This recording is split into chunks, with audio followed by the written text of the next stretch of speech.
kejanggalan demi kejanggalan yang saya catat, saya umumkan ke media, kepada publik setiap waktu dan setiap tahap itu semakin tergambar, dan ini semua saya minta untuk menjadi perhatian dan kita menjadi catatan bagi kita semua.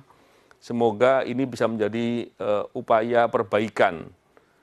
Saya tidak tahu perbaikannya akan seperti apa, tapi tentunya dalam kesempatan ini saya juga mendesak kepada Bapak Presiden, apakah masih tetap akan membiarkan, apakah terus kemudian akan turun untuk membenahi masalah-masalah seperti ini.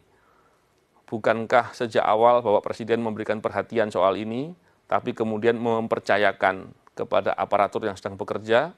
Bukankah sudah sangat cukup alasan untuk menunjukkan bahwa aparatur bekerja dengan bermasalah di sana-sini?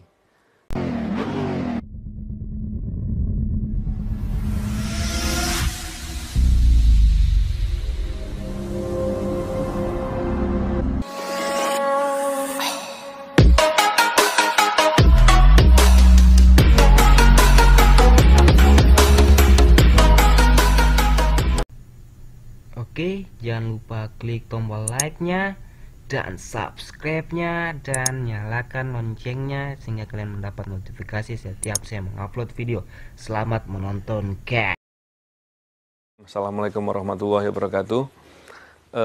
Kawan-kawan, saya ingin memberikan statement beberapa hal terkait dengan tuntutan dari Jaksa Penuntut Umum berhubungan dengan serangan kepada saya yang disidangkan di Pengadilan Negeri Jakarta Utara. Yang pertama tentu saya setelah melihat berita di media bahwa penuntut umum menuntut kepada kedua terdakwa dengan tuntutan 1 tahun penjara, dan disampaikan juga pasal yang disangkakan dalam tuntutan itu adalah pasal 353 ayat 2. Di sana saya yang pertama memang apa yang saya katakan sebelumnya bahwa ini banyak kejanggalan semakin memperlihatkan. Tentunya secara pribadi saya sejak awal serangan saya sudah pernah mengatakan bahwa saya tidak ingin serangan kepada saya ini mengganggu saya dalam berjuang memberantas korupsi ke depan. Oleh karena itu saya memilih jalan untuk bersabar dan tidak menuntut kepada siapapun. Walaupun demikian tentunya demi kepentingan penegakan hukum, kepentingan keadilan, kepentingan kemanusiaan, tentu menuntut agar siapapun penyerang itu harus diungkap adalah suatu hal yang wajib saya lakukan. Tapi bukan sekedar masalah dendam untuk membalas. Tapi belakangan ketika saya melihat proses penyidikan berjalan, proses di penuntutan yang diawali dengan dakwaan dibacakan di persidangan, hingga terakhir kemarin tuntutan disampaikan oleh jaksa penuntut, semakin meyakinkan kepada diri saya bahwa ada yang tidak beres di sana. Setiap proses dilakukan, saya bersama dengan tim kuasa hukum, koalisi sipil menyampaikan kejanggalan-kejanggalan ke publik agar ini bisa dipantau dan dilihat. Kenapa ini terus saya lakukan itu? Karena pada dasarnya saya meyakini dengan sejelas-jelasnya serangan ini bukan hanya serangan kepada diri saya, tapi serangan ini dilakukan karena saya melakukan tugas memberantas korupsi. Ini adalah upaya serangan kepada upaya pemberantasan korupsi yang luas, baik itu terhadap KPK maupun siapapun. Bahkan saya melihat upaya ini upaya untuk menakut-nakuti atau mengancam kepada orang yang berani dengan lugas, dengan tuntas untuk berjuang memberantas korupsi. Tentu ini tidak boleh dibiarkan. Saya melihat ini sebagai hal yang serius.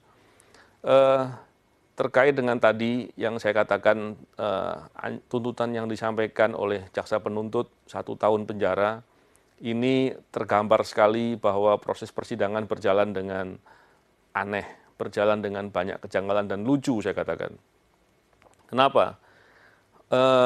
Kita bisa melihat serangan kepada saya ini serangan atau kalau mau dikonstruksikan sebagai suatu perbuatan penganiayaan yang paling tinggi levelnya. Penganiayaan yang direncanakan, penganiayaan yang dilakukan dengan berat menggunakan air keras, penganiayaan yang akibatnya luka berat, dan penganiayaan yang dilakukan dengan pemberatan. Ini level yang tertinggi. Bayangkan, perbuatan selevel itu yang paling maksimal itu dituntut 1 tahun. Dan terkesan penuntut justru malah bertindak seperti penasihat hukum atau pembela dari terdakwa. Ini suatu hal yang tentu harus diprotes, harus dikritisi. Saya menyampaikan hal ini tentunya tidak serta-merta bahwa emosional terkait dengan hal ini, tidak. Saya melihat ini hal yang harus disikapi dengan marah. Kenapa? Karena ketika keadilan diinjak-injak, norma-norma keadilan diabaikan, ini tergambar bahwa betapa hukum di negara kita nampak sekali compang-camping. Ini tentunya berbahaya sekali, karena kita tahu bahwa penegakan hukum, membangun proses penegakan hukum di suatu negara, tanggung jawabnya ada di Bapak Presiden. Tentunya ketika potret penegakan hukum yang digambarkan dengan compang-camping ini, dengan asal-asalan begini, dengan sangat buruk begini, ini tentunya membuat nama Bapak Presiden akan nampak sekali tidak baik. Oleh karena itu saya berharap tentunya hal ini tidak boleh dibiarkan. Yang pertama itu. Yang kedua, kalau pola-pola seperti ini tidak pernah dikritisi, tidak pernah diprotes dengan keras, dan kemudian Presiden juga membiarkan, saya sangat meyakini bahwa pola-pola demikian akan mudah atau banyak terjadi kepada masyarakat lainnya. Walaupun faktanya kita tahu bahwa banyak sekali masyarakat yang menjadi korban dari ketidakadilan, dari proses penegakan hukum yang bermasalah, yang sudah terjadi. Tapi apakah kita mau abaikan? Apakah kita mau biarkan?